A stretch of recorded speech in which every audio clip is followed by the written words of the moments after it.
McDonald's नाम सुनते ही जहन में बर्गर और फ्राइज आते हैं ना। लेकिन क्या हो अगर ये कहा जाए कि उनका असली बिजनेस बर्गर बेचना है ही नहीं। आज हम मैकडॉनल्ड्स के इसी सबसे बड़े राज से पर्दा उठाने वाले हैं। ये जो गोल्डन आर्चेस है ना, ये दुनिया के सबसे जाने पहचाने सिंबल्स में से एक हैं। सोचिए, 100 से भी ज्यादा देशों में 38,000 से भी ज्यादा रेस्टोरेंट्स।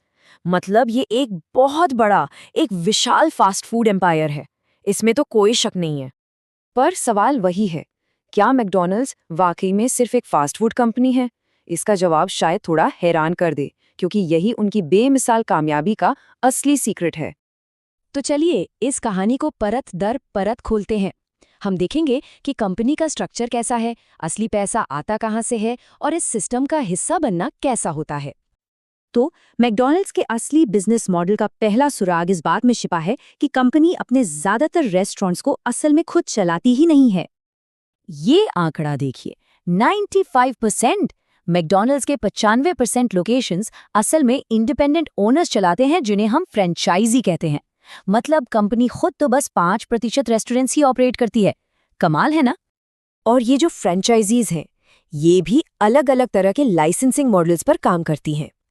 पर अंत में होता क्या है? होता ये है कि ये सब किसी न किसी तरह से कॉर्पोरेशन के लिए ही रेवेन्यू जनरेट करते हैं। तो यहाँ पर ना काम का बंटवारा एकदम साफ है।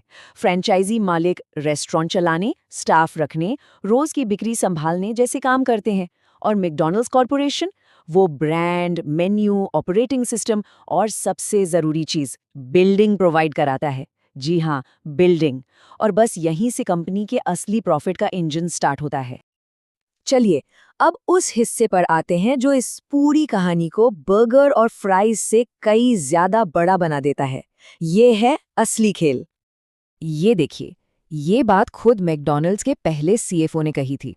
उन्होंने साफ साफ कहा, हम असल में फूड बिजनेस में हैं ही नहीं, हम रियल एस्टेट बिजनेस में हैं। वो 15 सेंट के हैमबर्गर्स सिर्फ इसलिए बेचते थे क्योंकि उससे उनके किराएदार यानी फ्रेंचाइजी अपना किराया चुका सकें। मतलब पूरी स्ट्रैटेजी दशकों से यही है। और ये नंबर देखिए, $27 बिलियन से भी ज्यादा। ये 2025 के अंत तक मैकडॉनल्ड्स की नेट प्रॉपर्टी, प्लांट और इक्विपमेंट की वैल्यू है।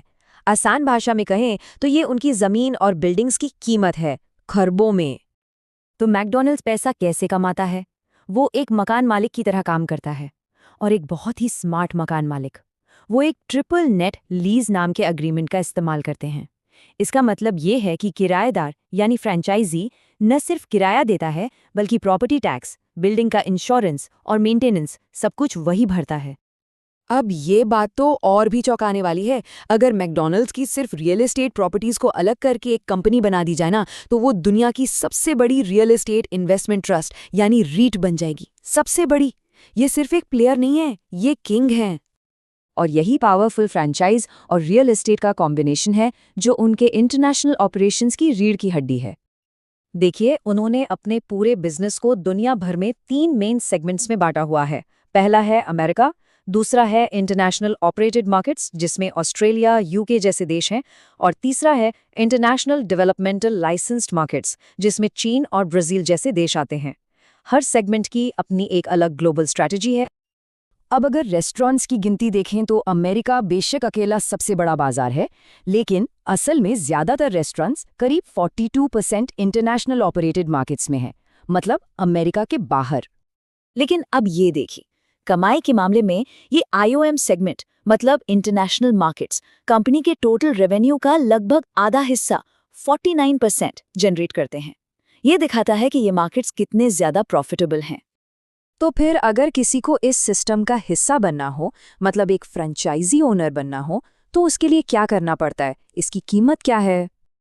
ये कोई छोटा मोटा इन्वेस्टमेंट नहीं है।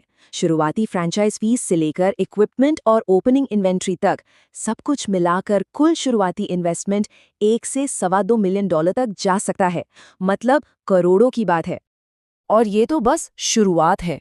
एक औसत अमेरिकी रेस्टोरेंट जिसकी सालाना सेल करीब $2.8 मिलियन है, वो सिर्फ रॉयल्टी और मार्केटिंग फीस के तौर पर ही हर साल लगभग $2,24,000 कॉरपोरेशन को देता है। और याद रखिए, ये उस किराए के ऊपर है जो वो अपनी बिल्डिंग के लिए देते हैं, तो कंपनी को डबल इनकम हो रही है। तो चलिए इन सब बातों को जोड़कर देखते हैं और समझते हैं कि मैकडॉनल्ड्स असल में है क्या। जब कोई ग्राहक एक मील खरीदता है तो वो अनुभव तो बस एक आइसबर्ग का ऊपरी सिरा है। उसके नीचे एक बहुत बड़ी, बहुत कॉम्प्लेक्स रियल एस्टेट और फ्रेंचाइजिंग की मशीन काम कर रही होती है। तो असली टेकअवे क्या है? पहला, मैकडॉनल्ड्स एक रेस्टोरेंट ऑपरेटर बाद में है, पहले वो एक मकान मालिक और एक फ्रेंचाइजर है। दूसरा, ये मॉडल बिजनेस का सारा रिस्क फ्रेंचाइजी पर डाल देता है और कॉरपोरेशन के लिए किराए और रॉयल्टी से एक गारंटीड इनकम बनाता है। और तीसरा, रियल एस्टेट पर यह फोकस कंपनी को इतनी मजबूती देता है कि फूड इंडस्ट्री के उतार चढ़ाव से उसे ज्यादा फर्क ही नहीं पड़ता। उनकी नींव बर्गर पर नहीं, प्रॉपर्टी पर टिकी है। तो अगली बार जब ये गोल्डन आर्चेस दिखें तो क्या इसे सिर्फ एक फास्ट फूड रेस्टोरेंट समझा जाएगा या फिर दुनिया के सबसे बड़े रियल एस्टेट पोर्टफोलियो में से एक? ये एक ऐसा ब्रांड है जिसे हम सब जानते थे या सोचते थे कि जानते थे, अब शायद नजरिया थोड़ा बदल गया हो।